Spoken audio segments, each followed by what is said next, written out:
श्री स्वामी समर्थ। आपण हस्तरेषेवर बरेच व्हिडिओ पाहिले याच्यापूर्वी आणि आजही आपण मस्तक रेषा याविषयी बोलणार आहोत। याच्यापूर्वी आपण भाग्यरेषा मस्तक रेषेवर पण व्हिडिओ केलेला आहे किंवा फुल्ली असणं मासा असणं हे काय शुभ अशुभ चिन्ह आपल्याला सांगतात त्याची फलितं आपण पाहिलेली आहेत। आज आपण पाहणार आहोत की आपल्या मस्तक रेषेवर म्हणजे ही जी मस्तक रेषा आहे याच्यावर उभ्या रेषा असतील म्हणजे उभ्या अशा तर काय फळ देणार आहे किंवा ह्या मस्तक रेषेवर समजा गॅप असेल मध्ये तुटक किंवा काही काळापुरता जर गॅप असेल किंवा काळा टिक्का असेल म्हणजे तीळ तर काय होऊ शकतं।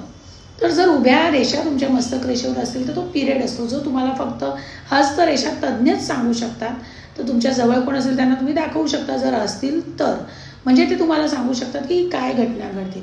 तर ज्यांच्या उभ्या रेषा असतील त्या पिरियडमध्ये डोक्याला मार लागणं, चक्कर येणं, अतिविचारामुळे मनात वाईट विचार येणं अशा या गोष्टी घडू शकतात। त्या उभ्या रेषा ज्या पिरियडमध्ये असतील एक वय असतं त्याच्यामध्ये त्या असतात तर हे होऊ शकतं। आणि दुसरी गोष्ट म्हणजे जर तुमच्या रेषा तुटक असतील तर त्या पिरियडमध्ये तुम्हाला विस्मरण होऊ शकतं म्हणजे बुद्धी तुमची आपण म्हणतो ना एक बुद्धी भ्रष्ट झाली किंवा आपल्याला काही कळत नाही लक्षात येत नाही किंवा आपण एखादी गोष्ट विसरतो तर ते विस्मरण होऊ शकतं।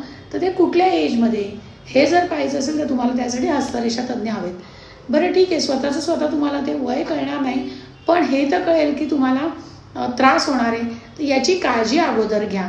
याची काळजी अगोदर तुम्ही घेतली तर तुम्हाला त्रास थोडा कमी होणार नाही असं नाही पण थोडा कमी प्रमाणात होईल। तर यासाठी थोडी उपासना वाढवा, मेडिटेशन वाढवा, एकाग्रता वाढवा जेणेकरून हा त्रास तुम्हाला कमी होईल। उपासना कोणती कराल तर बुद्धीची देवता कोण आहे तर बुद्धीची देवता गणपती आहे, गणेशाची उपासना करा।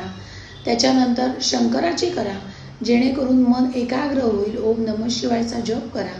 तर अशा छोट्या छोट्या गोष्टी करून तुम्ही नक्कीच तुमच्या आयुष्यात फार नाही पण थोडाफार बदल करू शकता। व्हिडिओ कसे वाटतात सांगायला विसरू नका आणि पुढील व्हिडिओसाठी लाईक शेअर आणि सबस्क्राईब करा जेणेकरून नवीन व्हिडिओ तुमच्यापर्यंत पोहोचेल। धन्यवाद।